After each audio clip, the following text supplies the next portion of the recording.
तब लालू और नीतीश की जोड़ी को पेट में दर्द आ रहा है।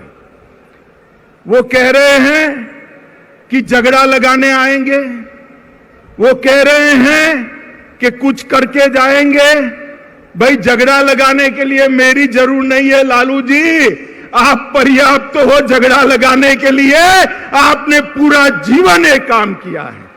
मगर मैं आज सीमावर्ती जिलों के 4 जिलों के मेरे भाइयों बहनों को ये जरूर कहने आया हूं कि जब लालू जी सरकार में जुड़ गए हैं और नीतीश जी लालू की गोदी में बैठे हैं, तब यहां जो डर का माहौल खड़ा हुआ है, मैं आपको कहने आया हूं, ये सीमावर्ती जिले हिंदुस्तान का हिस्सा है, किसी को डरने की जरूरत नहीं है।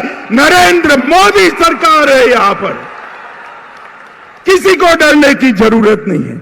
मित्रों, इतने दूर दूर से जो भीड़ आई है, ये लालू नीतीश की सरकार के लिए चेतावनी का सिग्नल है। मित्रों, मैं विशेष कर इतनी बड़ी संख्या में जो माताएं बहनें आई हैं, उनको विशेष प्रणाम करना चाहता हूं। और इस उपस्थिति निश्चित रूप से हम सबका मनोबल बढ़ाएगी। बिहार की यह भूमि परिवर्तन का केंद्र रही है।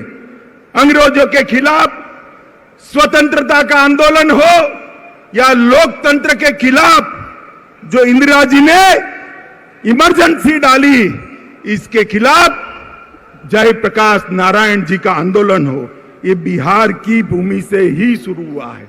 और आज भाजपा को धोखा देकर लालू की गोद में बैठकर नीतीश जी ने स्वार्थ और सत्ता की राजनीति का जो परिचय दिया है, उसके खिलाफ ब्यूगल फूंकने की शुरुआत भी यही सीमावर्ती जिलों से, यही बिहार की भूमि से शुरुआत होगी।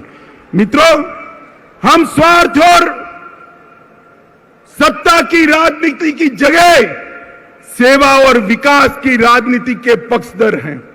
भारतीय जनता पार्टी ने कांग्रेस के खिलाफ जो यहां पर बिहार की भूमि पर से एक आंदोलन खड़ा हुआ था, कभी वो आंदोलन को छेद देने का काम, दगा देने का काम भारतीय जनता पार्टी ने नहीं किया था।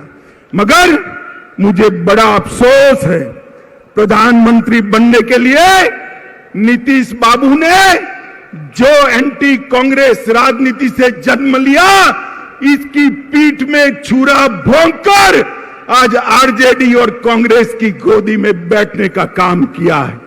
मित्रों, मैं आप सभी से पूछना चाहता हूं, इस प्रकार का सत्ता के स्वार्थ से दल बदल कर नीतीश बाबू प्रधानमंत्री बन सकते हैं क्या?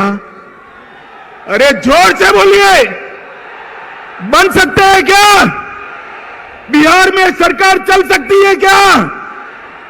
सुन लीजिए नीतीश बाबू, कान खोलकर सुन लीजिए। आपने आपकी राजनीति की शुरुआत से ही एक के बाद एक कई लोगों के साथ यही किया है।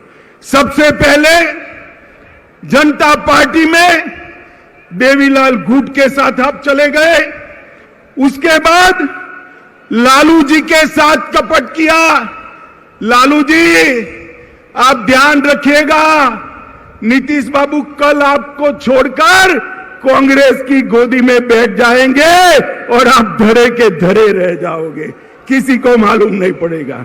लालू जी को छोड़ा, सबसे बड़ा धोखा नीतीश जी ने अगर दिया तो देश में प्रतिष्ठित समाजवादी नेता, राष्ट्रभक्त नेता जॉर्ज फर्नांडिस के साथ धोखा किया। जॉर्ज फर्नांडिस को उनके कंधे पे बैठकर समता पार्टी बनाई और जॉर्ज बाबू का जब स्वास्थ्य अच्छा नहीं रहा, तनिक देर भी नहीं लगाई, इनको हटाकर वो राष्ट्रीय अध्यक्ष बने। फिर शरद यादव जी के साथ धोखा किया, उसके बाद पहली बार भाजपा के साथ धोखा दिया, फिर जीतन राम मांझी को धोखा दिया, उसके बाद रामविलास पासवान के साथ कपट किया, उसके बाद लालू जी को फिर से धोखा देकर बीजेपी के साथ आए और अब फिर से प्रधानमंत्री बनने की लालसा में वो फिर से बीजेपी को धोखा देकर लालू जी के पास चले गए हैं।